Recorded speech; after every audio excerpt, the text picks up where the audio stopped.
Salut à tous, ici Adrien D. Aujourd'hui nous sommes sous Fedora 32. Oui, alors j'ai pas changé de système d'exploitation sur le PC, rassurez-vous, vous voyez, il y a du Wi-Fi, il y a une batterie qui se recharge. Non, j'ai emprunté le PC portable 5 minutes pour vous enregistrer cette vidéo et vous montrer une nouveauté de Fedora 32 que j'ai pas pu vous montrer dans la machine virtuelle la dernière fois ici. Donc là je vous montre Fedora 32 NeoFetch. Donc c'est sur le PC portable que j'utilisais moi perso il y a 1 an et demi. Donc le Asus N76VZ. Ce PC portable a été reconditionné il y a 1 an et demi sous Fedora 30 pour que l'utilisatrice puisse quand même utiliser son système. C'est beaucoup plus facile d'utiliser Fedora que d'utiliser Calculate Linux évidemment. Sur cette Fedora 30 à l'époque, j'ai installé le pilote NVIDIA pour faire fonctionner la carte graphique NVIDIA GeForce GT 650M qui est dessus. Et c'est une carte NVIDIA Optimus, ça veut dire qu'elle est hybride avec la carte Intel, enfin le chipset Intel HD intégré. Sous Windows, ça fonctionne de cette manière, c'est-à-dire que vous avez le pilote Intel qui est actif, et quand une application a besoin de beaucoup de ressources, eh bien elle vient solliciter la carte NVIDIA avec le pilote NVIDIA qui est installé sous Windows. Sous Linux, quand j'étais donc sous Calculate, il fallait que je bidouille avec Bumblebee, donc vous avez peut-être suivi les épisodes à l'époque, mais vous voyez ici, sur cette Fedora, il n'y a plus de Bumblebee. Il n'y a pas non plus de Primus ou de NVIDIA Prime, comme on a sur Ubuntu ou sur Linux Mint.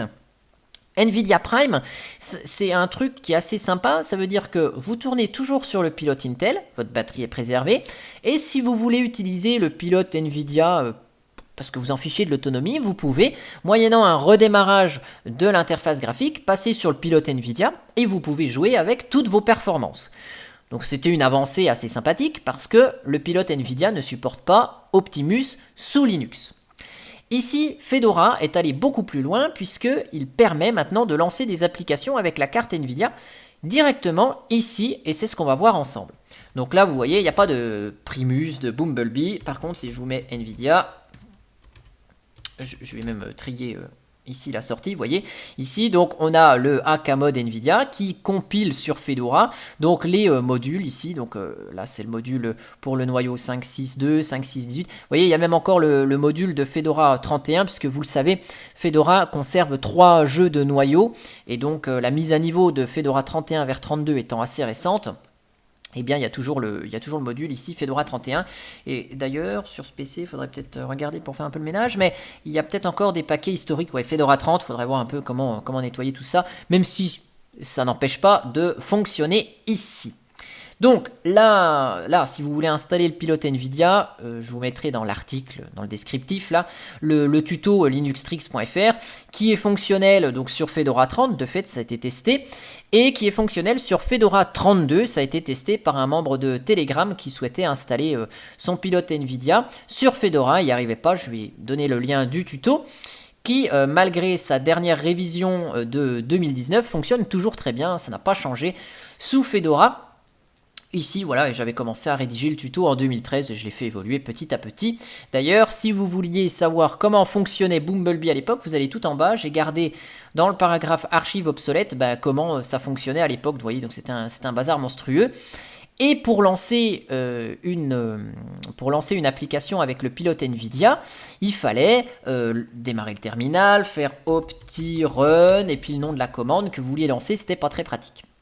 Là, avec Fedora 32, dans les nouveautés, passage GNOME à 3.36, ici, vous avez cette phrase en surbrillance. Les utilisateurs de pilotes propriétaires NVIDIA peuvent désormais lancer des applications en utilisant la carte graphique dédiée depuis GNOME Shell avec le menu consacré. Ça veut dire quoi? Eh bien, ça veut dire que vous n'avez pas besoin d'être comme sous Mint à redémarrer l'interface graphique pour bénéficier du pilote NVIDIA. Ça se fait directement depuis GNOME ici.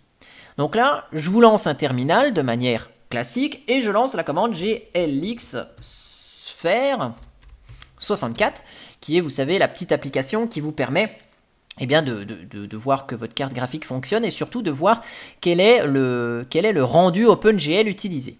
Donc là, on voit que c'est la Intel HD Graphics qui est utilisée. Donc, par défaut, avec des pilotes NVIDIA sur Fedora, qu'est-ce qui se passe? La carte Intel est utilisée par défaut et vous avez une grande autonomie de votre système. Donc ça, c'est pratique. Par contre, vous voulez jouer à Steam, hop, vous avez besoin de votre carte Nvidia. Donc, vous lancez Steam. Là, je vous montre ici, comme ça, on va bien pouvoir voir ensemble que ça fonctionne bien. Vous voyez, on fait un clic droit sur l'appli et démarrer en utilisant la carte graphique dédiée. Alors, ça fonctionne sur toutes les applis. Cheese ici, hop, voilà, démarrer en utilisant la carte graphique dédiée. LibreOffice, bon, il n'y a pas trop d'intérêt pour LibreOffice, mais si, quoique, pour LibreOffice Impress, si vous avez des animations, des diaporamas animés avec des animations, vous voulez que ce soit fluide avec votre carte Nvidia, vous pouvez par exemple démarrer LibreOffice Impress avec Nvidia. Là, si vous avez Kden Live, je ne sais pas si c'est installé Kden Live, non, il n'y a pas Kden Live, il n'est pas installé, c'est pas grave, mais OBS par exemple, hop, on peut lancer la carte graphique dédiée et bénéficier des accélérations de Nvidia, pourquoi pas, pour l'affichage. Donc là, ce que je vais faire, je vais vous démarrer le terminal. Et on va voir ensemble ici avec le fameux GLX Sphere 64, le même ici, boum, voilà. Donc notre appli GLX Sphere se lance toujours. Et qu'est-ce qu'on voit ici? Eh bien, c'est que le moteur de rendu OpenGL, c'est GeForce GT 650M. Donc là, cette fois-ci, notre application, en faisant bien notre clic droit ici sur l'appli, je vais faire ici, démarrer en utilisant la carte graphique dédiée, ça démarre bien le terminal avec le support complet de la carte graphique Nvidia. Et donc après, tout ce qu'on va lancer dans cette application va fonctionner avec le pilote Nvidia. Voilà, donc ça, il n'y a pas de souci.